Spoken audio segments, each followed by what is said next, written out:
म्हणतात की कुठल्याही ग्रंथाचे अर्थ लावताना 3 प्रकारचे अर्थ प्रतीत होतात. त्यातला पहिला अर्थ आहे शब्दार्थ, की त्या काळची मराठी भाषा, समर्थ रामदासांच्या काळातली मराठी भाषा, आणखीन त्याच्या अगोदरची भाषा, त्या भाषेचा शब्दार्थ काय आहे हा समजून घेणं ही सामान्य आकलन आहे, शब्दार्थ. दुसरा आहे भावार्थ.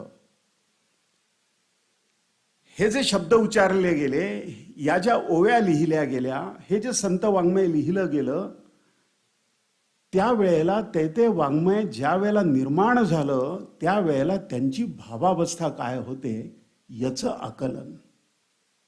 शब्दाचं आकलन, अर्थ, त्याचा शब्दार्थ, दुसरा भावार्थ, तोही कळला पाहिजे. आणि तिसरा अर्थ जो आहे तो विलक्षण आहे, तो गूढार्थ.